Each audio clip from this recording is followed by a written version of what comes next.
नमस्कार दोस्तों, स्वागत है आपका मेरे चैनल आध्यात्म ज्ञान पीठिका में।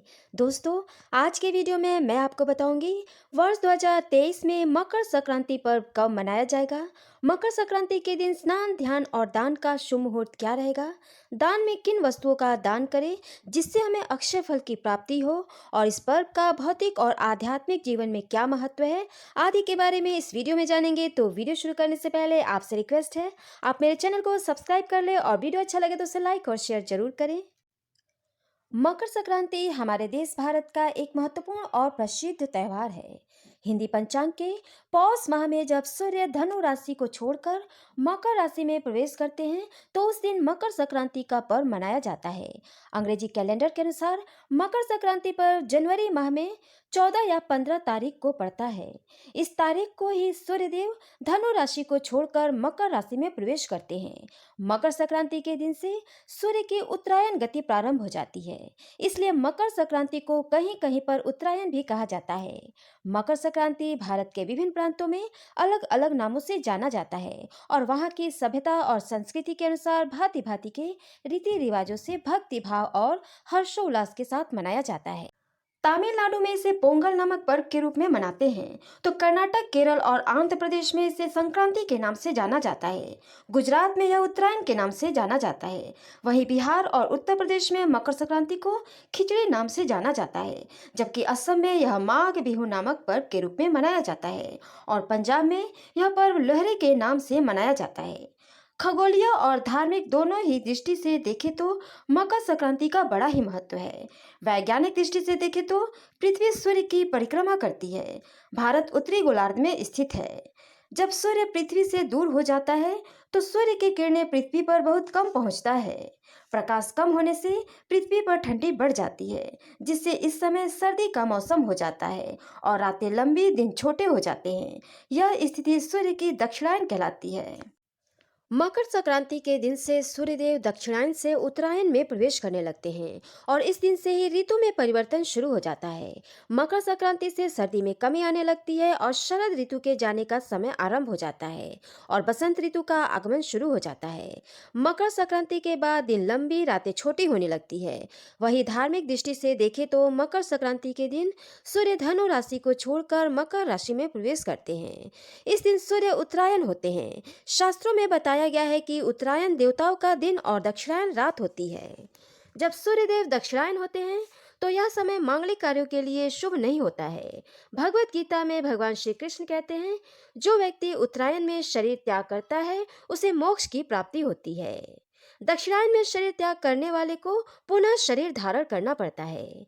धार्मिक और आध्यात्मिक क्षेत्र में उत्तरायण का इतना अधिक महत्व है कि स्वयं भीष्म पितामह ने अपने शरीर का त्याग करने के लिए सूर्यदेव के उत्तरायण होने की प्रतीक्षा की थी और सूर्यदेव के उत्तरायण होने पर ही अपना शरीर त्याग किया था।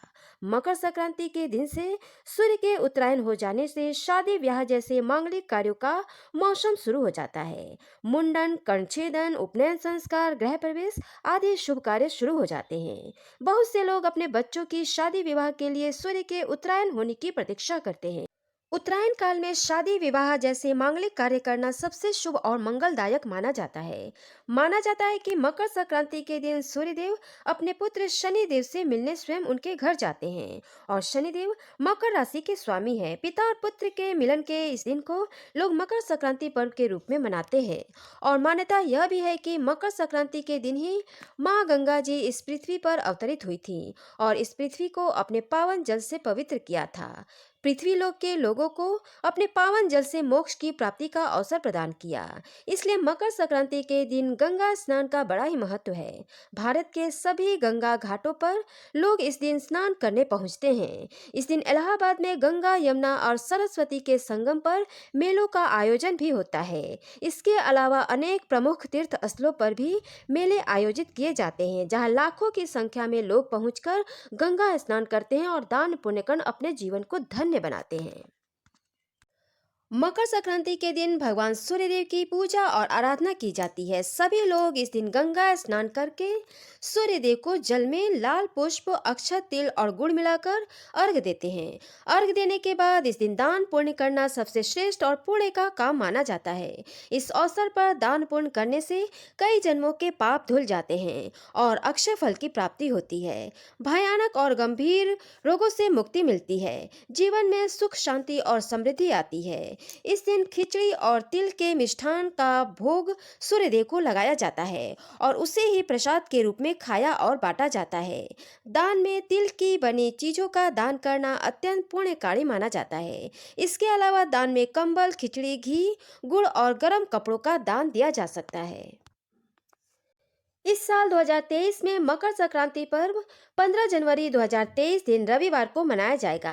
वैसे तो हर साल मकर संक्रांति पर्व 14 जनवरी को मनाया जाता है, लेकिन 2023 में यह पर्व 15 जनवरी को मनाया जाएगा, क्योंकि सूर्यदेव 14 जनवरी 2023 को सूर्यास्त के बाद रात के 8:57 पर धनु राशि को छोड़कर मकर राशि में प्रवेश करेंगे।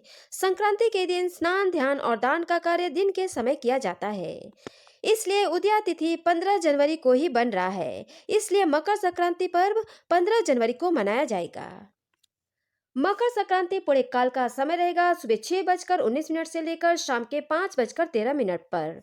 कुल अवधि रहेगी 10 घंटे 54 मिनट की। वही मकर संक्रांति महापूरे काल का समय रहेगा सुबह 6:19 से लेकर सुबह 8:08 तक। कुल अवधि रहेगी 1 घंटा 49 मिनट। इस समय अवधि के दौरान स्नान, ध्यान और दान करने से इस संक्रांति का संपूर्ण और अक्षय फल प्राप्त होगा। तो ये रहे वर्ष 2022 के मकर संक्रांति की महत्वपूर्ण जानकारी। आगामी व्रत, त्योहार और तिथियों की महत्वपूर्ण जानकारी प्राप्त करने के लिए आज ही मेरे चैनल को सब्सक्राइब करें और मेरे वीडियो को लाइक और शेयर ज़्यादा से ज़्यादा करें दोस्तों। नमस्कार दोस्तों।